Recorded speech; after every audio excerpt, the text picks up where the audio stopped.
দীর্ঘ ৩৩ বছর পর আজ অনুষ্ঠিত হচ্ছে জাহাঙ্গীরনগর বিশ্ববিদ্যালয় কেন্দ্রীয় শিক্ষার্থী সংসদ জাকসু ও হল সংসদ নির্বাচন।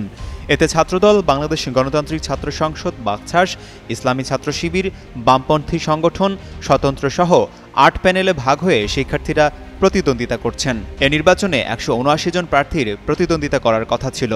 তবে ভিপি পদে একজনের প্রার্থিতা বাতিল ও জিএস পদে একজন সরে দাঁড়ানোর ঘোষণা দিয়েছেন। সেই হিসেবে জাকসুতে মোট ১৭৭ জন প্রতিদ্বন্দ্বিতা করছেন। বর্তমানে ভিপি পদে ৯ জন, জিএস পদে ৯ জন, এজিএস নারী পদে ৬ জন ও এজিএস পুরুষ পদে ১০ জন প্রতিদ্বন্দ্বিতা করছেন। ভিপি পদে ত্রিমুখী লড়াই হবে বলে মনে করছেন শিক্ষার্থীরা।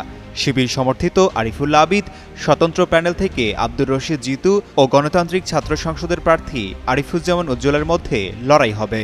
আর জিএস পদে বাকছাস সমর্থিত তৌহিদ মোহাম্মদ সিয়াম ও শিবির সমর্থিত প্যানেলের মাজহারুল ইসলামের মধ্যে লড়াই হবে বলে মনে করছেন শিক্ষার্থীরা।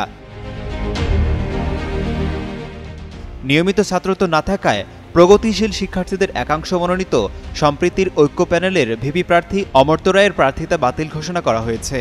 অন্যদিকে ছাত্রদলের অভ্যন্তরীণ কোন্দলও প্রকট।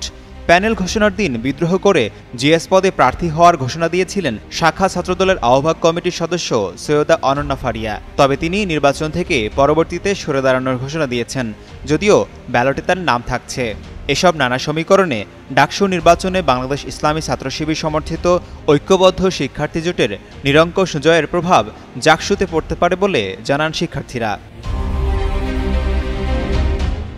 জাকসুতে বাংলাদেশ ইসলামী ছাত্র শিবির সমর্থিত সমন্বিত শিক্ষার্থী জোটের প্রার্থীরাও এ বিষয়ে আশাবাদী। তারা বলেন, ডাকসুতে শিবিরের বড় জয় হতে পারে আমাদের জয়ের অন্যতম কারণ। সাধারণ শিক্ষার্থীদের ম্যান্ডেট নিয়ে কাজ করি বলে আমাদের এত জনপ্রিয়তা। শিক্ষার্থীদের হয়ে কাজ করা আমাদের অন্যতম অঙ্গীকার। শিবির ক্যাম্পাস ভিত্তিক অনেকগুলো কাজ করেছে এবং তাদের যে কাজ করার দক্ষতা সেটা খুব সামনে থেকে দেখার সুযোগ হয়েছে।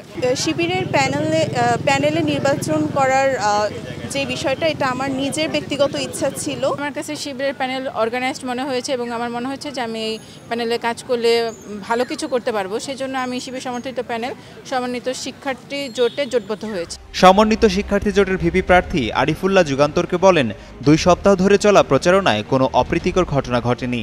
এটি ভালো দিক। শিক্ষার্থীদের কাছ থেকে আমরা ব্যাপক সাড়া পেয়েছি। তাদের অধিকার আদায়ে সদা অঙ্গীকারবদ্ধ আমাদের প্যানেল। জিএস পদপ্রার্থী মাজহারুল ইসলাম বলেন, অনেক প্রার্থী এমন ইশতেহার ঘোষণা করেন যা পূরণ করা সম্ভব নয়।